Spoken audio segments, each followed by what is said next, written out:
It feels like I've stepped into another career, and like I don't know, it feels so delicious. I can't even describe it. It's I'm so happy right now. I really am honored to accept this award. It was truly a thrill, and I'm so proud of this show and proud that I did it and took a risk, and I wasn't going to do it. I was too afraid to do it. And Joe Mantello, God bless Joe Mantello, he dragged me into this thing, said, "You can do it, come on." And he talked me into it, and I'm so glad he did. I'm just so grateful to be here, and I think what the great thing is that we haven't had to change it. I think there was all this stuff, we couldn't do it Geordie, this very extreme sort of Newcastle accent. The accent's been toned down a bit, but we haven't changed it. It hasn't been Americanized. It hasn't been sort of, they haven't tried to go, we better explain this. So the great thing is we've been able to keep, the show, and in my case, my character very much as she is, or as I conceived or as she came to be in London. Has the reaction been what you expected from American audiences? It's been amazing. People have been really, they just enjoy watching the show, and we were a little nervous because it's an English history play, but it translates really well and people seem to enjoy it. So yeah, we're very, very, very happy. What I love most, I love the fact that in this huge country, there's this tiny little island, Manhattan, and everybody comes and, comes to New York and watches all this amazing theatre. I love that. I love the fact that it is genuinely a community.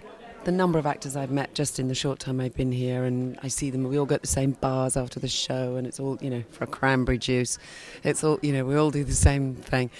And that's really fantastic. I love all of that. I really, really, really love that. And the real joy that people have about. The great thing, of course, about live theatre is, I'm in New York for the first time, so that's a pleasurable and very intense and wonderful experience.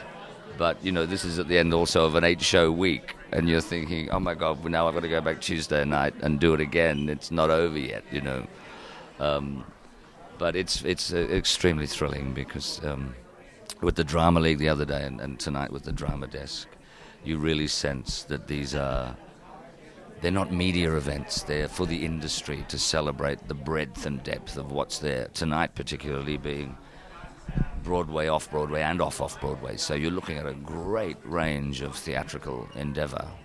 So what was your first reaction the first time somebody said to you, Brian, do you want to play Shrek? I couldn't believe it. I didn't think that they had it right. I didn't think that they were thinking of me for that particular role.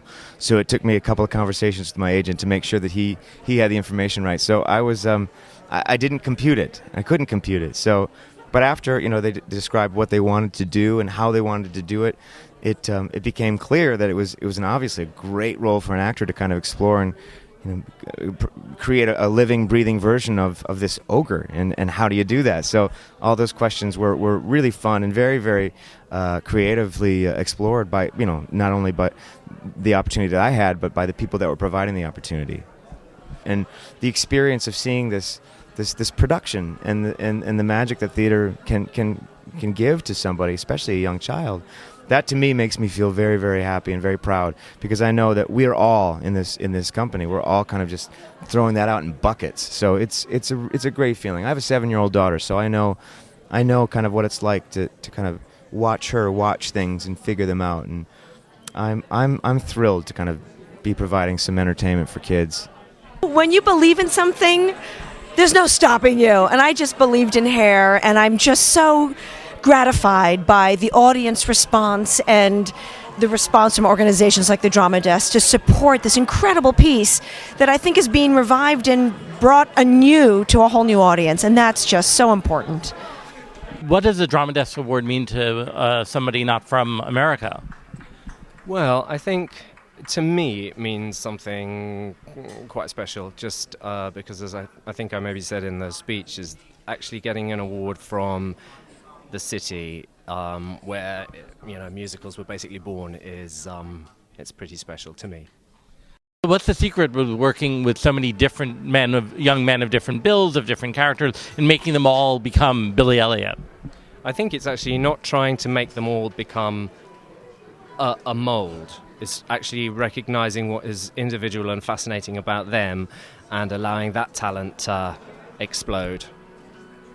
Billy Elliot, of course, started as a film that you directed and then now became a musical. Tell us a little bit about that transition from film to stage. I think that the first idea for turning into a stage show was Elton John's. It was not mine at all. And I thought Lee Hall, who wrote the screenplay and indeed the book and lyrics of the show, we thought Elton was probably mad when he suggested it on first seeing the film for the very first time that anyone saw it.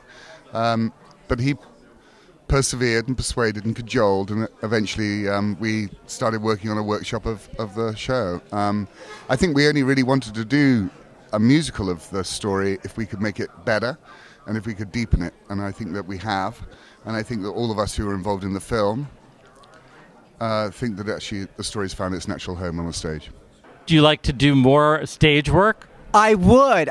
For those of you Broadway producers who are watching theatermania.com right now at home, I can sing, I can dance, I do comedy. I was in the Drama Desk award-winning production Celebrity Autobiography, where I read Dolly Parton's acclaimed tome, and also, I've read many books there. I love to read books. Like magazines better, but books are fine too. What really was the motivation to do a story about your childhood?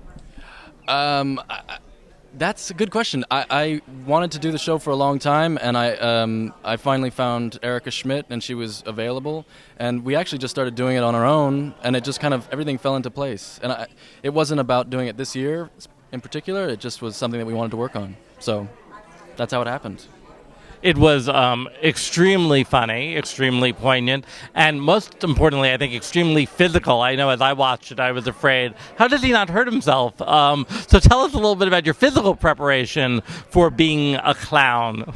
Well, mostly it was Equus, and then also growing up.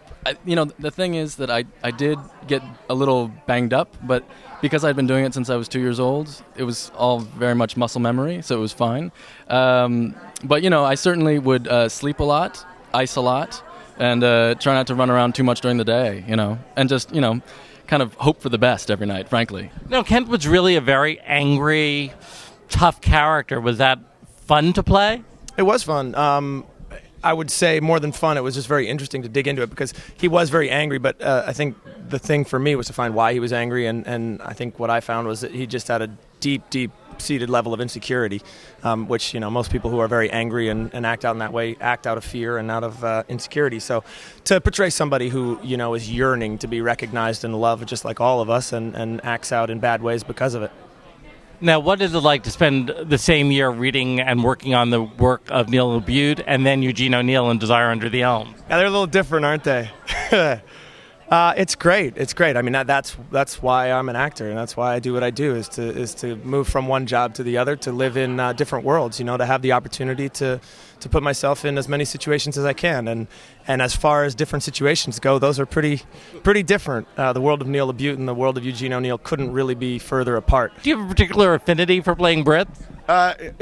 No, but I'm having a hard time getting a Broadway job where I don't have some dialect. I was French in Dirty Rotten Scoundrels, and I'm looking forward to a Broadway job where I get to use my Michigan nasality. This kind of reaction, both by the critical community and the audiences that have been selling Billy Elliot out night after night, something you expected when you brought it over to America? Yes. Oh, that's not. I'll be honest. I mean, it's a big, as Elton said yesterday, it is a great big deal to come to Broadway and to be part of Broadway. And I think when you have a story like this, which is about the working class, it's an American dream. And I think with the right creative team, you can get it right. And I think, I'm really, really pleased.